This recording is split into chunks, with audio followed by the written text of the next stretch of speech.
إنا أعطيناك الكوثر فصل لربك وانحر إن شانئك هو الأبتر.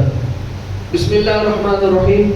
قال يا أبت افعل ما تؤمر ستجدني إن شاء الله من الصابرين. صدق الله العظيم.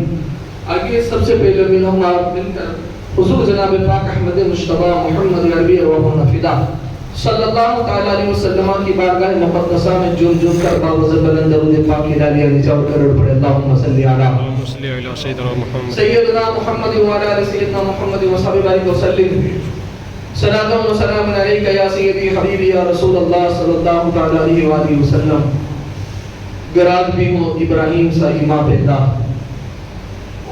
گر آج بھی ہو ابراہیم سا ایماں پیدا، تو آگ کر سکتی ہے انداز گلستہ پیدا، تو آگ کر سکتی ہے انداز گلستہ پیدا.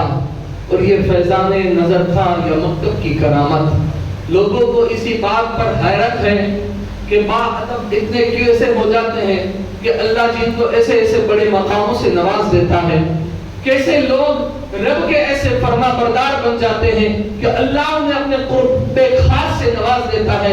تو ان ساری چیزوں کے جواب بس اسی میں رکھے گئے ہیں کہ یہ فیضان نظر تھا یا مکتب کی کرامت.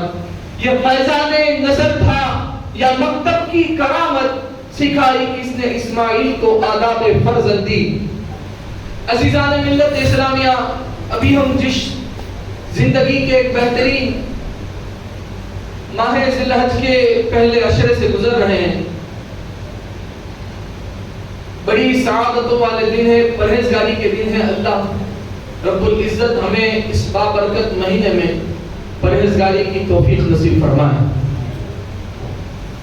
اور اپنے حبیب کے صدقے و توسل حق گوئی نصیب فرمائے. عزیزان ملت اسلامیہ، یہ ماہ ذی الحج کا مہینہ جیسے مشہور ہے اور ہم جانتے ہیں کہ اس ماہ مبارک کے اندر قربانی کی جاتی ہے اور اسلام ہر آن ہر شان ہر بان قربانی چاہتا ہے. بس دعا ہے رب قدیر کی بارگاہ میں کہ مولا جس طرح ہمیں حضور کے اجداد ابراہیم علیہ السلام کی قربانی یاد ہے، اسی طرح حضور کی اولاد کربلا والوں کی قربانی کو بھی یاد کرنے کی اور رکھنے کی توفیق نصیب فرمائے. اور اسلام شروع بھی قربانی سے ہوتا ہے اور ختم بھی قربانی پر ہوتا ہے. سمجھنے والوں کو یہ پیغام دیتا ہے کہ جو حق کے لیے قربان ہو جاتے ہیں یا جو حق کے لیے قربان ہونے کے لیے آ جاتے ہیں، اسے رب تبارک و تعالی اپنے قرب خاص سے نواز دیا کرتا ہے. اب وہ قربانی جیسی ہو، انسان کے لیے مال کی قربانی ہو یا پھر ماں جان کی قربانی ہو یا پھر وقت کی قربانی ہو، انسان کو اس دور میں سب سے عزیز ترین چیزیں تو دو ہی ہیں، ایک ہے مال اور جان اور تیسری اولاد. یہ تین چیزیں بڑی عزیز ہوتی ہیں. خیر اللہ ہم جن چیزوں کو عزیز سمجھتے ہیں اور جو عزیز نہیں بھی ہے اس پر بھی اللہ ہمیں قربانی کرنے کی توفیق نصیب فرمائے.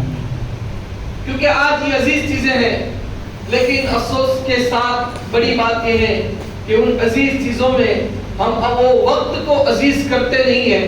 ہم وقت کو عزیز کرتے ہیں تو صرف مسجد میں، مدرسے میں اور دین کی تعلیم کے لیے، باقی ہمیں دنیا کی باتیں کرنے کے لیے یا دنیا کے گوشوں میں خطوں میں لوگوں کی برائیاں کرنے کے لیے یہ وقت ہمیں عزیز نہیں لگتا ہے. عزیزان ملت اسلامیہ، ان ساری عزیز چیزوں میں ایک عزیز چیز مال ہے جو انسان کو بہت زیادہ پسند ہے.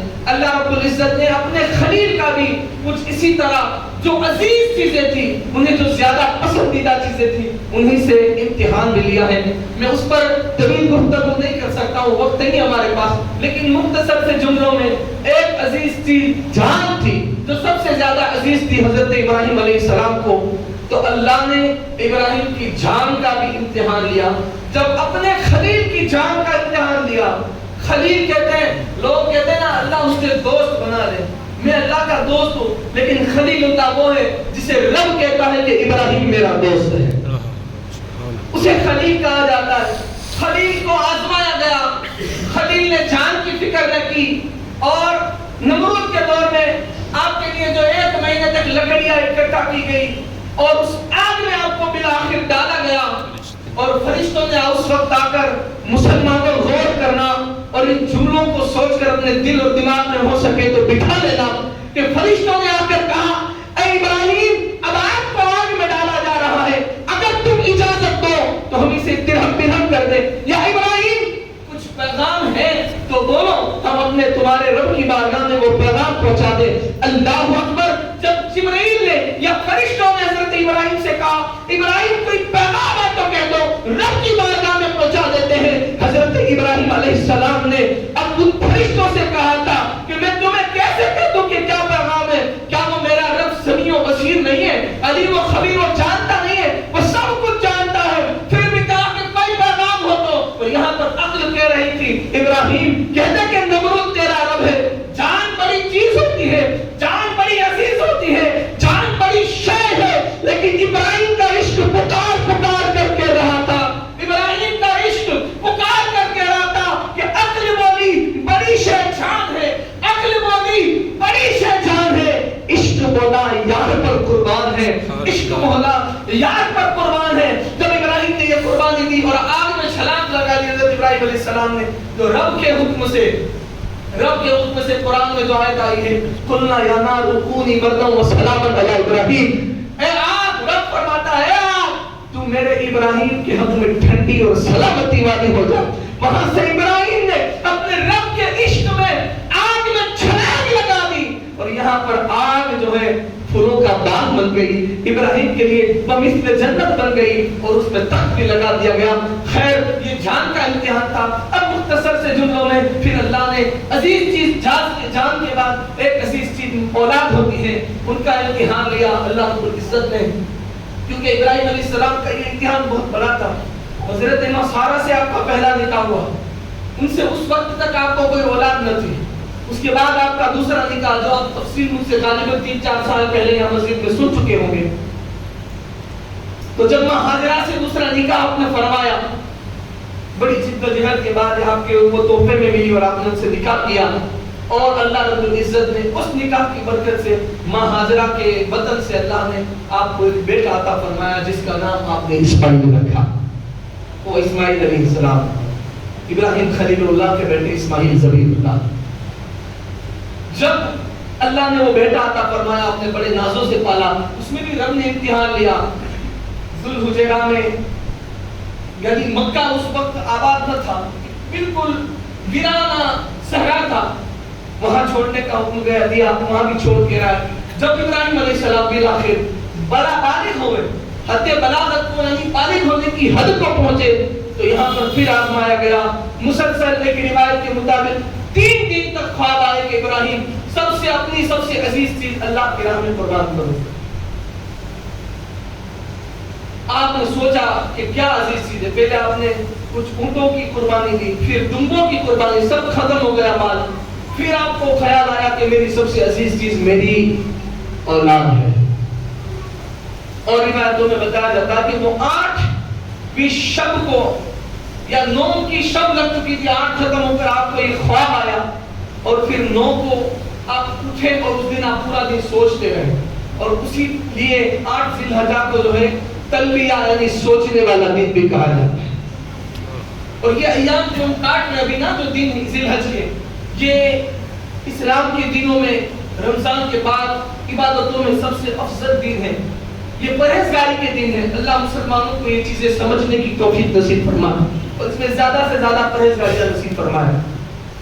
تو وہ تلب لبے کہتے ہوئے ابراہیم علیہ السلام نے آخر میں سوچ لیا، اور جو روایتوں کے مطابق ہے حضرت ہاجرہ سے کہا کہ اسماعیل کو تیار کر دینا، ہمیں بادشاہ کی یہاں دعوت میں لے کر جانا ہے۔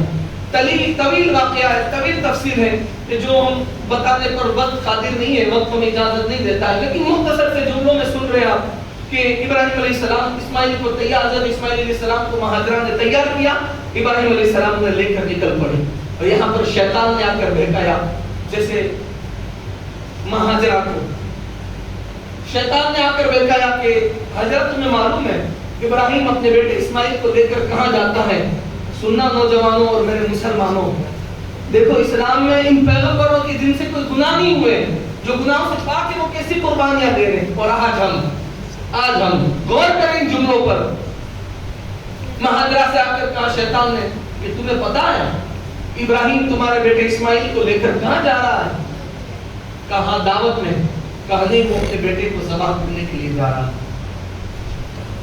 مہاجرہ نے کہا کہ بھلا کوئی باپ اپنے بیٹے کو ذبح کر سکتا ہے؟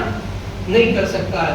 نہیں، اس نے خواب دیکھا ہے اور وہ سوچتا ہے کہ اسے رب کی طرف سے خواب آیا ہے۔ اس لیے مہاجرہ نے سنا کہ جب خواب اور رب کی طرف سے، تو مہاجرہ نے کہا اے آنے والے ملعون سن، یہ تو میرا ایک اسماعیل ہے، اگر 100 بھی ہوتے تو میں اپنے رب کی راہ میں قربان کر دیتی۔ سبحان اللہ، 100 بھی ہوتے، آج ہمیں دین کے لیے قربان ہونا نہیں، چھوڑ دے وہ کام مت کر جس میں لوگ مخالفت کرتے ہیں۔ اور وہ ابراہیم کے بیٹے اسماعیل پیغام دے رہے، ہاجرہ پیغام دے رہی ہے ماں کو کہ اگر رب کی قرب کے لیے، اگر رب کی رضا کے لیے میرے بیٹے کی جان قبول ہے، تو ہاجرہ یہ کہہ رہی ہے ایک جان نہیں، اگر میرے 100 اسماعیل ہوتے اور 100 جانیں ہوتی تو اپنے رب کی راہ میں قربان کر دیتی۔ یہ پیغام دے رہی ہے۔ شیطان وہاں سے ملعون ہو کر چلا گیا۔ حضرت ابراہیم اسماعیل علیہ السلام کو لے کر جا رہے تھے، وہاں بھی وہ گمراہ کرا۔ یہ واقعہ پورا قرآن میں موجود ہے۔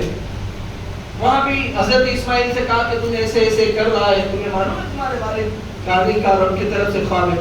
آپ نے وہاں سے بھی اسے ملعون کر دیا کہ ایک جان کیا، میری کئی جانیں ہوتی تو رب کی راہ میں قربان کر دیتا۔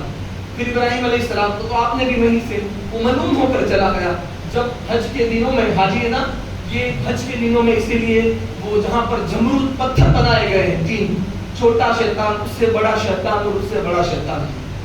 اللہ ایمان والوں کو، اہل محبت کو اس در کا یہ مقام جو حضرت ابراہیم کی سنت ادا کرنی ہے، وہ حج کی سعادت اللہ ہم سب کو نصیب فرمائے، اہل محبت کو نصیب فرمائے۔ کیونکہ یہ ذوق، یہ رواج نہیں ہے، یہ سنت ابراہیم خلیل اللہ ہے کہ وہاں پر آپ نے شیطان کو پتھر مارا تھا جو آج ایک جمرود کی شکل میں بنایا گیا۔